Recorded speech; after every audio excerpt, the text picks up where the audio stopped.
கோபியத்தா,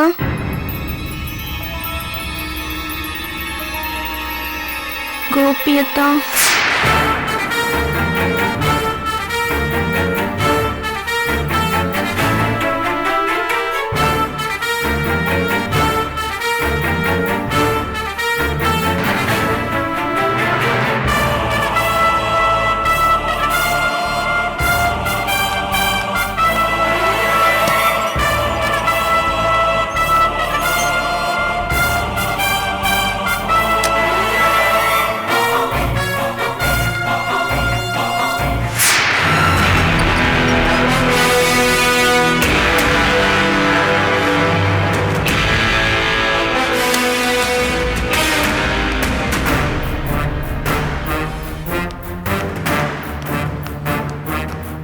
என்னாச்சு மகாக்கு? என்னாச்சு கேளுடா, நல்லா கேளு. எல்லாம் இவனாலதான், எல்லாம் இவனாலதான். அண்ணே, மனசு ரொம்ப கஷ்டமா இருக்கு இவனை பார்க்கும்போது. எந்த நேரத்துல எது பேச என்னன்னு தெரியாண்டா? எப்ப பார்த்தாலும் அவனை கரைச்சு கொட்டிட்டே இருக்கீங்க. அவனே நொந்து போயிருக்கான். மேலும் மேலும் அவனை புண்படுத்திட்டே இருக்கீங்க. ஆமா, பெரிய யோக்கியனை பெற்றிருக்க பாரு. இவனை நான் கரைச்சு கொட்டிக்கிட்டு இருக்கானாக்கும். சத்தம் போடாம இருங்கப்பா, இது ஆஸ்பத்திரி. கோபி, பதட்டப்பட முடியுமா? ஒண்ணும் இல்லப்பா, நல்ல விஷயம் தான். மகா மயக்கம் போட்டுருச்சுன்னு சொன்னாங்களே. ஆமாப்பா, அவளுக்கு நினைவுகள்லாம் திரும்பி வருதுன்னு அர்த்தம். அது பரமு ஏதோ ஆல்பத்தை காட்டி பேசிட்டு இருந்திருக்கு. ஆல்பத்துல எதை பார்த்தாலோ என்ன தோணுச்சோ மயக்கம் போட்டு விழுந்துட்டா மகா. இங்க தூக்கிட்டு வந்து டாக்டர்கிட்ட கேட்டோம். அவர் நல்ல விஷயமா தான் சொல்லியிருக்காரு. அதே நினைவுகள் திரும்பி வரும்போது மூளையில சின்ன சின்ன மாற்றங்கள் ஏற்படும், அதனால மயக்கம் வருது சகஜம், வேற எந்த பிரச்சனையும் இல்லைன்னு சொல்லிட்டார். என்ன ஆல்பம் பாண்டி? எங்க கல்யாண ஆல்பம். இது ஒரு கல்யாணம், இதுக்கு ஒரு ஆல்பம். அண்ணே, அவளுக்கு நினைவு திரும்பிச்சுன்னு வச்சீங்க, மறுபடியும் இந்த ஆல்பத்தை பார்த்து மயக்கம் போட்டு தான் விழப்பறா. நீங்க பாருங்களா. மயிலு பேசாம இருக்கு, நான் போய் பார்த்து வந்துடுறேன். அண்ணே அண்ணே அண்ணே, ஒரு நிமிஷம் அண்ணே. மகா யாரும் பார்க்க கூடாதானே? அடிக்கடி யாரும் உள்ள போய் டிஸ்டர்ப் பண்ண கூடாதானே? தனிமையா இருக்கணுமாண்ணே? நீங்களும் போய் பாத்தீங்களா? இல்லண்ணே, அதானே வெளியே நிக்கிறோம். அடிக்கடி போக கூடாதுண்ணே. அண்ணே, இன்னும் கண்ணு முடிக்காம மயக்கத்துல தானே இருக்கா.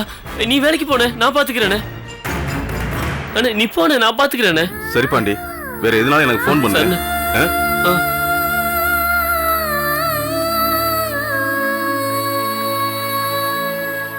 அதெல்லாம் முடியாதுங்க. என்ன நக்கல் பண்றீங்களா? நேர்ல வந்தீங்கன்னா அவ்வளவுதான். வைங்க போன. டேய் டேய், ஏன்டா அவ்வளவு கோமா பேசுற? பின்ன என்னண்ணே ரொம்ப ரப்சர் பண்றானே? ரொம்ப நக்கலா பேசுறான் இவன். என்ன நக்கலா பேசுறாங்க? ஜிப் வச்சு கோமனை தைக்க முடியுமான்னு கேக்குறான். எவ்வளவு கொழுப்பு இருக்கு இவனுக்கு? ஜிப்பு வச்சு கோவனமா? டேய், நல்ல ஐடியாவா இருக்கே, ட்ரை பண்ணலாமே. நீ இருக்கிற நிலைமைக்கு நக்கலா? சரி, இவ்வளவு பேசுறியா? நான் கேக்குற கேள்வி பதில் சொல்லு. என்ன? வனிதாக்கு புருஷன் யாரு? இப்ப எதுக்குடா அது? உனக்கு பேசி இருக்கறாங்களாமே. அதான் சொல்லிட்டேல, அப்புறம் என்ன? அதனால தான் கேக்குறேன், வனிதாக்கு புருஷன் யாருன்னு. உனக்கு பேசி முடிச்ச உடனே கல்யாணம் ஆகி போயிரு வேறவங்க கூட. நம்ம ராசி பத்தி தான் தெரியும்ல. டேய், ஓவரா பேசாத, வேலைய பாரு. அண்ணே, வாமா. இந்தாங்கண்ணே. ஏமா, இத வீட்லயே கொடுத்துருக்க வேண்டியதானே? இவங்க கொடுக்கறது தானே கரெக்ட். எப்ப அப்புறம் வேணும்? நாளைக்கு தைச்சு கொடுத்துருங்கண்ணே. சரிம்மா. பாரு பாரு, அங்க நல்லா பாருண்ணே. ஏண்டா? பாத்தியா? அத மட்டும் பிராக்கெட் போட்டேன்னு வச்சுக்க, உனக்கு கல்யாணம் ஆயிரும்ண்ணே. எவனும் போட்டிக்கு ஆளு இல்ல. நீயே சுயேட்சை நின்னு ஜெயிச்சிடலாம். கொஞ்சம் கஷ்டப்பட்டு தட்டுன்னு வச்சுக்கோ, மடங்கிரும். ஆனா ஒரே ஒரு சிக்கல்ண்ணே. என்ன? அந்த பொண்ணு உன்னை கல்யாணம் பண்ணிக்க சம்மதிக்கணுமே. டேய், கத்திரிக்கை எடுத்து சொருகி விடுற ராஸ்கல். ஏதோ ஒண்ணு பேசி உன்னை கல்யாணம் பண்ணி வைக்கணும்ல. பாருங்க, ஒண்ணு வருது பாரு, அது பேசி கட் பண்ணிடும். கட் பண்ணிடுறேன். போ போ. போன போன. வாங்க. சரி, அப்ப நான் துணி கொடுக்க வெளியே போட்டுமானே? எங்கடா திடீர்னு? அது இல்லண்ணே, நீங்க ரெண்டு பேரும் பேசிட்டு இருப்பீங்க. அந்த கேப்ல என்ன அசிங்கப்படுத்தி வெளியே அனுப்பு. அதுக்கு நானே போயிடுறேனே. போடா போ.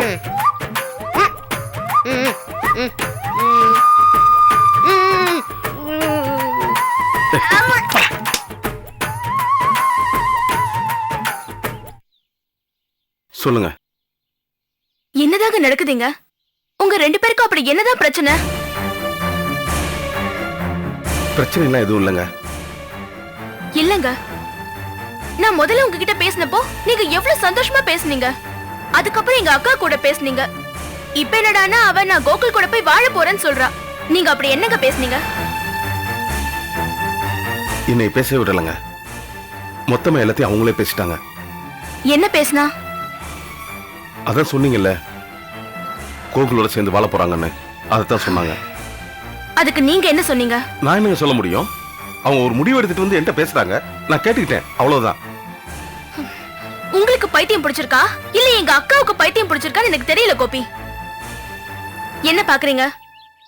உங்க ரெண்டு பேரோட காதலுக்கு நடுவுல அந்த கோகுல பத்தி பேச வேண்டிய அவசியம் என்ன இருக்கு? உங்களுக்கு தெரியாத அந்த கோகுல பத்தி? அவன் கூட எப்படி போய் எங்க அக்கா வாழ முடியும்? நீங்க மறுபடியும் போய் பேசுங்க கோபி. எப்படிங்க பேச முடியும்? உங்க அக்கா பேசும்போது கொஞ்சமா குழப்பமோ இல்ல தயக்கமோ ஒரு தடுமாற்றமோ எதுவும் இல்ல, ரொம்ப தெளிவா பேசுனாங்க. அப்படி பேசுறவங்க போய் இல்லங்க அவங்க வேணா என்ன நீங்க கல்யாணம் பண்ணிக்கன்னு சொல்ல முடியுமா? விடுங்க, எல்லாம் முடிஞ்சு போச்சு. ஐயோ கோபி, தயவு செஞ்சு அப்படி சொல்லாதீங்க. இப்ப வாங்க நம்ம 2 பேருமே போலாம். அவகிட்ட எப்படியாவது பேசி புரிய வச்சிடலாம். இனிமே இதை பத்தி பேசுறதுக்கெல்லாம் வேலை இல்லைங்க. எனக்கு எங்க வீட்டுல கல்யாணம் பேசிட்டாங்க. என் தங்கச்சி காமுவை கட்டி கொடுத்துருக்கோம் இல்லையா, அவங்க வீட்டுல வனிதான்னு ஒரு பொண்ணு இருக்கு, அதைத்தான் கட்டிக்கணும்னு சொன்னாங்க. உங்க அக்கா சொன்ன பதிலுக்கு அப்புறம் நான் எங்க வீட்டுக்கு வந்து அந்த கல்யாணத்துக்கு ஒத்துக்கிட்டேன். இங்க பாருங்க, நீங்கள் நானும் பேசி எதுவும் பண்ண முடியாதுங்க. சம்பந்தப்பட்ட உங்க அக்கா மட்டும் ஸ்ட்ராங்கா சொல்லி நான் என்ன வேணாம் பண்ணிருப்பேங்க. ஆனா இனிமே ஒண்ணுமே பண்ண முடியாது. எனக்கும் வனிதாக்கும் கல்யாணம்.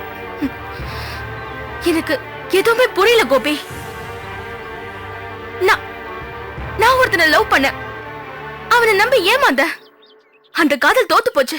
ச்சே, அதெல்லாம் ஒரு காதலே இல்ல கோபி. அதை விடுங்க. ஆனா நீங்க 2 பேரும் உண்மையா உயிருக்கு உயிரா நேசிச்சீங்க. இப்போ உங்களோட காதலும் எந்த காரணமும் இல்லாமலே தோத்து போகுது. எனக்கு யார குறை சொல்றதுனே தெரியல கோபி. அவ கோகுலோட, நீங்க போங்க. ஆனா ஒண்ணு மட்டும் சொல்றேன் கோபி, நீங்க 2 பேரும் சேர்ந்து ஒரு உண்மையான காதலை அழிக்கிறதும் இல்லாம உங்க 2 பேரோட வாழ்க்கையை அழிச்சுக்கிறீங்க. இதான் உண்மை.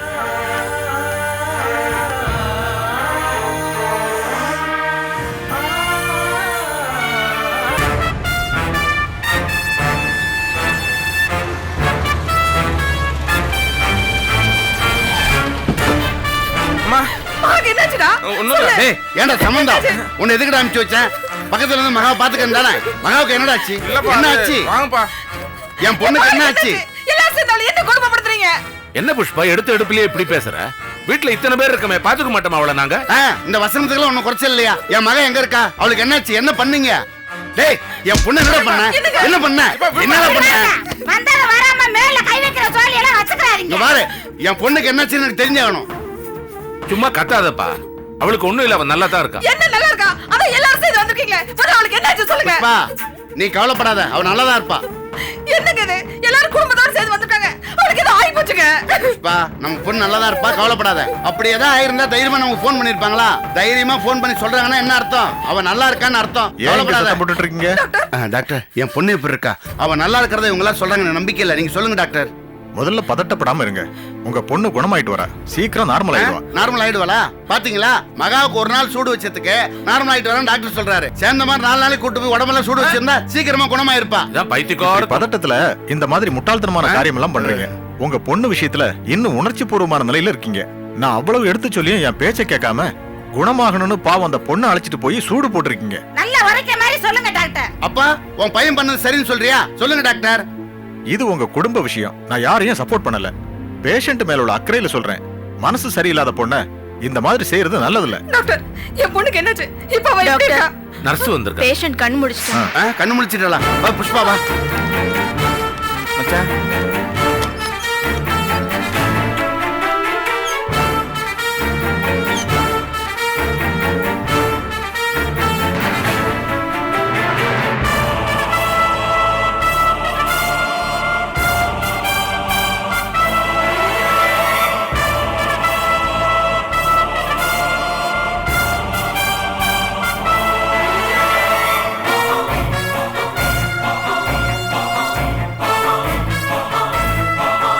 குட். நர்ஸ், உங்க பொண்ணு மனநிலையில மாற்றம் வந்திருக்கு. அதுதான் இந்த மயக்கம் எல்லாம். குறிப்பா சொல்லணும்னா அவங்களோட நினைவுகளுடைய அழுத்தத்தை தாங்க முடியாம தான் இந்த மாதிரி நடந்திருக்கு. பயப்படுறதுக்கு ஒண்ணும் இல்ல. இப்ப நான் எழுதி கொடுக்குற மாத்திரைய இரவு 1 மாசத்துக்கு தொடர்ந்து விடாம கொடுக்கணும். தொடர்ந்து மாத்திரை சாப்பிட்டுட்டு வந்தா சீக்கிரம் குணமாயிடும். டாக்டர், என் பொண்ணு உடனே குணமாகணும்னா என்ன பண்ணணும்? அவங்களுக்கு சூடு வைக்காம இருந்தா சரி. டாக்டர், அவ சீக்கிரம் குணமாகணுங்கிற ஆர்வத்தில் அப்படி பண்ணிட்டேன். இத பாருங்க சார், இது உடம்புல ஏற்பட்டிருக்கிற வியாதி இல்ல, மூளையில ஏற்பட்ட பிரச்சனை. அதுவாதான் குணமாகும். அவங்க மனசு சந்தோஷமா வச்சுக்கோங்க. அவங்களுக்கு என்ன பிடிக்குமோ அதை செய்யுங்க. அவங்கள தொடர்ந்து கவனிங்க. அவங்களுக்கு எது பிடிக்கும் என்ன பிடிக்கும்னு உங்களுக்கு தெரியும். அவங்க மனசை குழப்புற மாதிரி வேற எந்த காரியத்தையும் நீங்க பண்ணக்கூடாது. டாக்டர், இதெல்லாம் பண்ணா மகா சீக்கிரம் குணமாயிருவாளா டாக்டர்? வாய்ப்புகள் நிறைய இருக்கு தம்பி. உங்க ஒய்ஃபை கவனமா பாத்துக்குங்க. Okay doctor. சரி, நீங்க வீட்டுக்கு கூட்டிட்டு போலாம். பாண்டி, மகா நம்ம வீட்டுக்கு கூட்டு போவோம். சரிம்மா. என்ன முறைக்கிற? டாக்டர் சொன்னது கேட்ட இல்ல? இவ மனசுக்கு பிடிச்சதை செய்யணுமா? இப்ப என்ன? இவ்வளவு உங்க வீட்டுக்கு கூட்டிட்டு போனோம் அவ்வளவுதானே? ஆமா. எல்லாம் என் தலையெழுத்து. வாடி. வா மகா.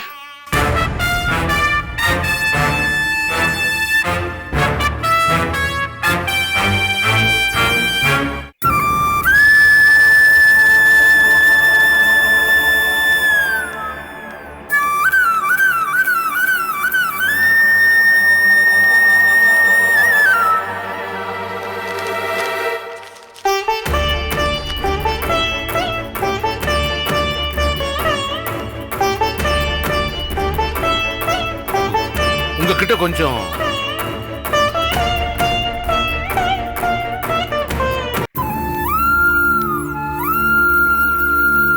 சொல்லுங்க சார். மலர்,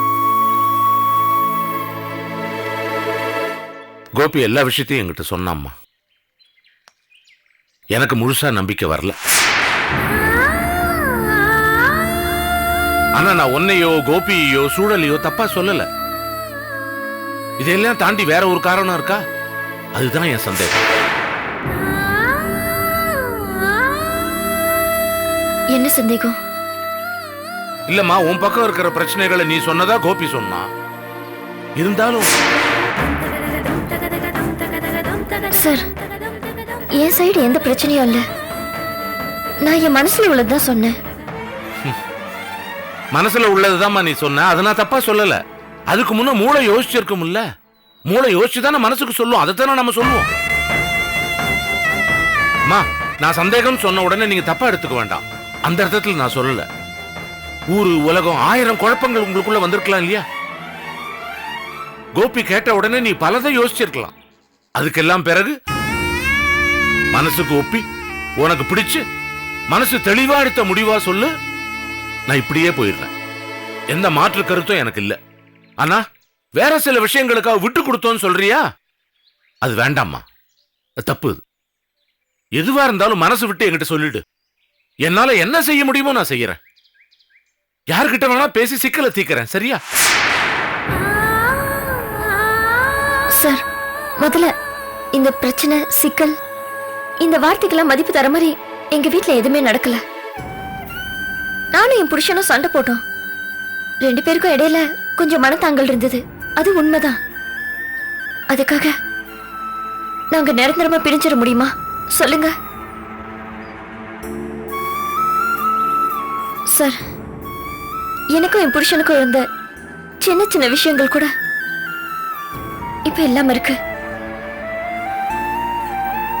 2 பேரும் சேர்ந்து வாழ போறோம். இதுல என்ன இருக்கு? இதுல பிரச்சனை எங்க இருக்கு? என் மனசுல என்ன இருக்குதோ அததான் சொன்னேன். கல்யாணம்ன்ற விஷயத்துல இந்த ஊர் என்ன முடிவு எடுக்குமோ அதத்தான் நானும் எடுத்தேன். புரியுதுமா, இதெல்லாம் எனக்கு புரியுது. இருந்தாலும் இங்க பாருங்க சார், எங்க அப்பாக்கும் கோபி விஷயம் எல்லாமே தெரியும். ஆனா இன்னைக்கு வரைக்கும் அவர் என்கிட்ட இந்த மாதிரி பேசினது இல்ல. உன் மனசுல என்ன இருக்குதோ அத முடிவு பண்ணு தான் சொன்னாரு. நானும் சொல்லிட்டேன். அதுக்கு மாற அவர் என்கிட்ட எந்த கேள்வியுமே கேட்கல. அவர் மக வாழ்க்கையை நினைச்சு பேசுறாரு. நீங்க உங்க பிள்ளை விருப்பத்தை பத்தி பேசுறீங்க சார். நான் உங்களை காயப்படுத்தணுன்றதுக்காக இதை சொல்லல. உங்களை மாதிரி ஒரு தகப்பன் கிடைக்க கோபி கொடுத்து வச்சிருக்கணும். ஆனா என் விருப்பம் அது இல்லையே. எல்லாத்துக்கும் மேல ஊர் உலகத்துல கணவன் மனைவி பிரிஞ்சா பெரியவங்க என்ன பண்ணுவாங்க? 2 பக்கமா பேசி சேர்த்து வைப்பாங்கல்ல. அதுதானே சரியா இருக்கும். பிரிச்சு வைக்கிறது முறை இல்லையே. உங்க வீட்டு பொண்ணுங்கள்ல ஒண்ணு புருஷன் கூட சண்டை போட்டு வந்துருச்சுன்னா சேர்த்து வைக்க பாப்பீங்களா, இல்ல வேற கல்யாணம் பண்ணி வைக்க பாப்பீங்களா?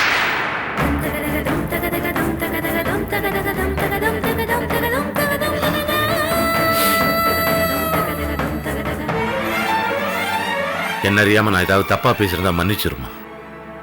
நான் வரேன்.